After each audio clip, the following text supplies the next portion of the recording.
porque han sido desabastecidas en el intento, algunos de estoquearse, de acaparar para su familia muchos víveres, agua, y otros para comprar y mandarlos hacia los lugares de desastre. ¿Cómo esto está impactando a la economía, Pancho? Bueno, el efecto es una onda expansiva de daño bastante importante. Primero es las pérdidas físicas, o sea, todos los valores que se han perdido en cuanto a residencias, edificios. Ponte a pensar la cantidad de edificios que están afectados. Yo de lo que pude observar respecto de Puerto Viejo, y repito, Puerto Viejo es una ciudad de 275,000 habitantes. Puerto Viejo está destruida, pero verdaderamente destruida, al punto que se tiene que pensar en una reconstrucción. Estoy seguro que es el caso de Bahía, no se diga de las poblaciones menores como Canoas, como Pedernales, Muisne, Manta también está afectada. Guayaquil mismo, aquí en Guayaquil yo tengo la sensación de que van a tener que demoler algunos edificios, van a tener que demoler algunos edificios que representan un peligro claro y presente y evidente para la ciudadanía. Además, pues nadie quiere que le caiga un edificio encima, ¿no? Entonces, eso ahí es un primer episodio de la pérdida. Es impresionante ver cómo las carreteras han resultado ser tan vulnerables primero a la actividad de las lluvias, ¿no? En un invierno que en realidad y finalmente fue más bien un invierno bastante normal, sin embargo, ¿no? Ahora con la actividad telúrica, pues parece un papel arrugado, una hoja de papel arrugado lo que ha sucedido ahí, que inclusive lleva a pensar cuáles fueron las especificaciones que primaron para la construcción de esas carreteras, por una sencilla razón. Evidentemente va a haber carreteras de primer orden, como son algunas de las que estamos viendo acá, que han sido totalmente destruidas.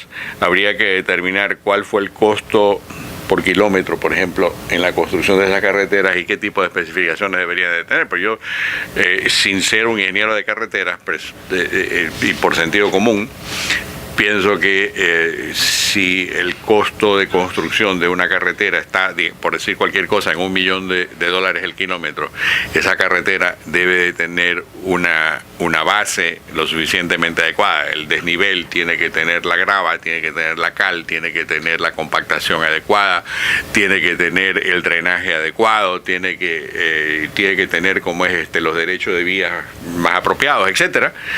Pero parecería que aquí lo que se hizo fue, en algunos casos, es construir carreteras sobre las ya existentes, ¿no? Con los errores que habían en las anteriores, simplemente, ¿no? Entonces, ese es otro efecto, porque ha habido inversión en carreteras más o menos del orden de unos $6,000 millones. No, esa ha sido la inversión en carreteras.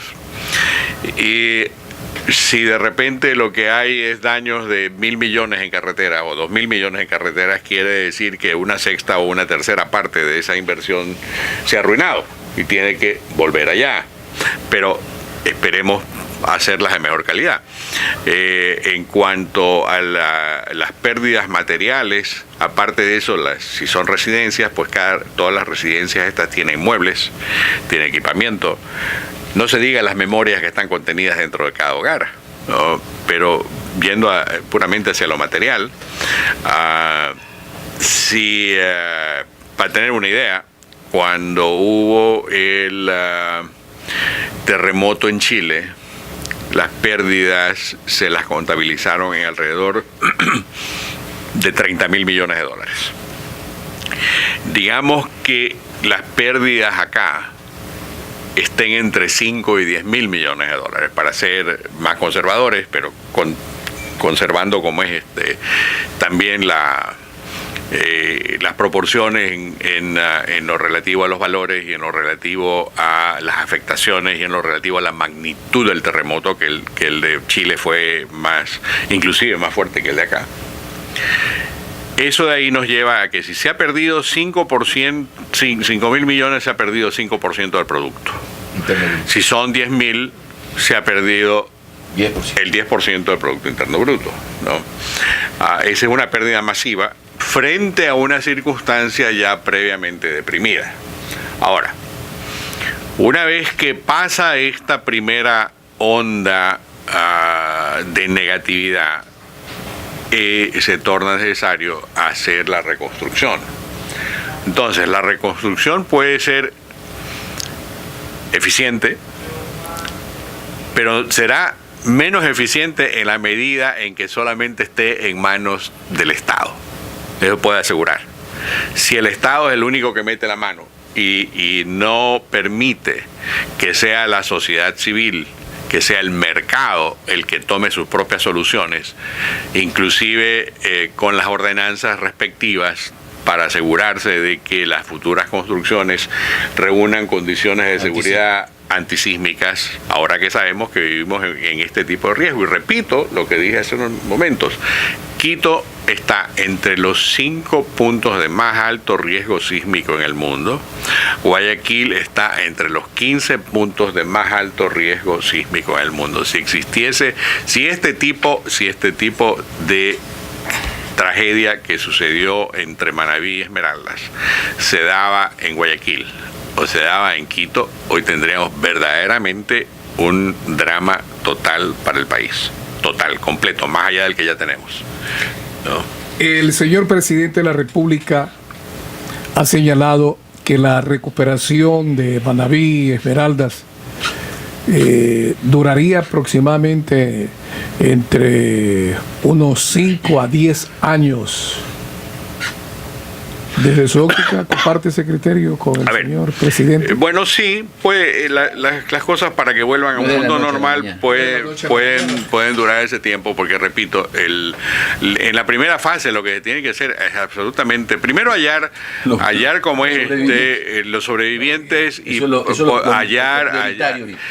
hacer el censo total de personas, de suerte tal de determinar exactamente el número de muertos, ¿no? ¿Por qué esa cifra no existe? No se la quiere dar.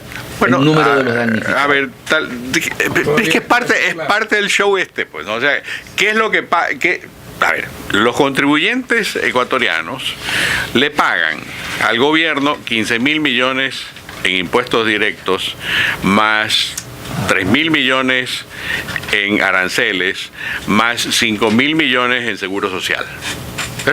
Entonces la pregunta que uno tiene que hacer, oye, ¿y qué se compra con 23.000 millones de dólares?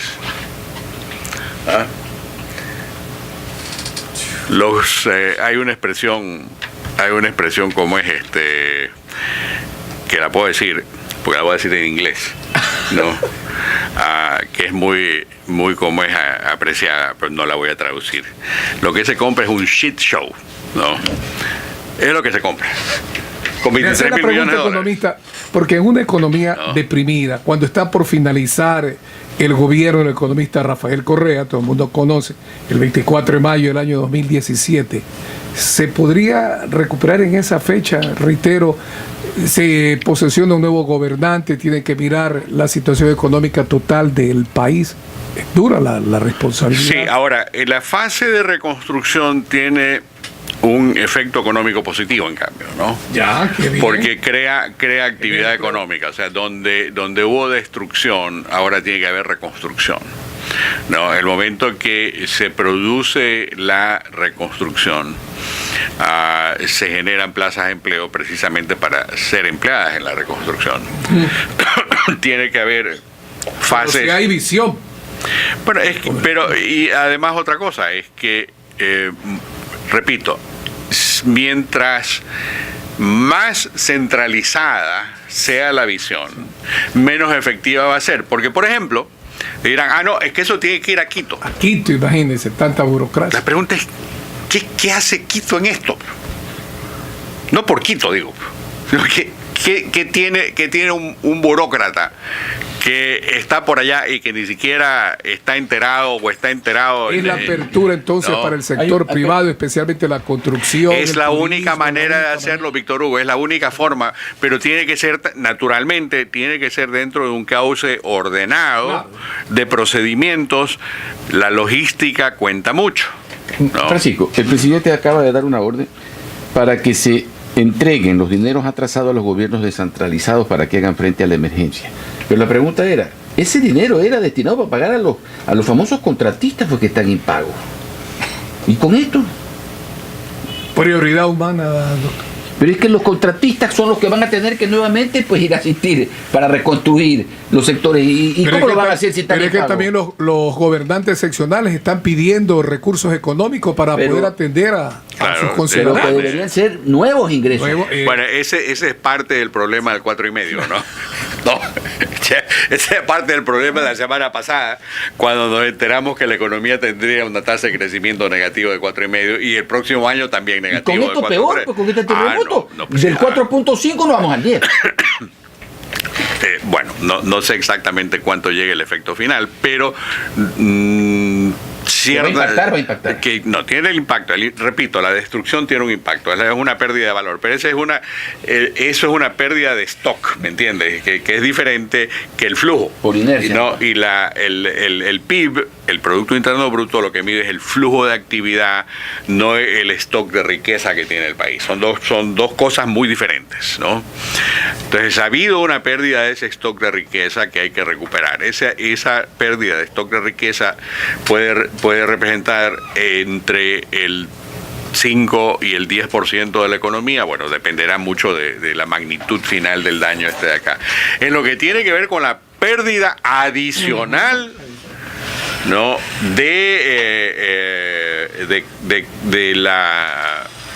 de la producción, yo creo que el pensar en que el 4,5 se convierte en 7 o en 8 de caída no es como es impensable. Impensable, puede darse. No es impensable, puede darse, pero mucho dependerá de las acciones, de la contrarréplica económica, por así llamarlo, ¿no? Pero esa contrarréplica económica no se da si la gente lo único que piensa es en producir propaganda. Vamos a un corte comercial y seguimos con el economista Francisco Suárez.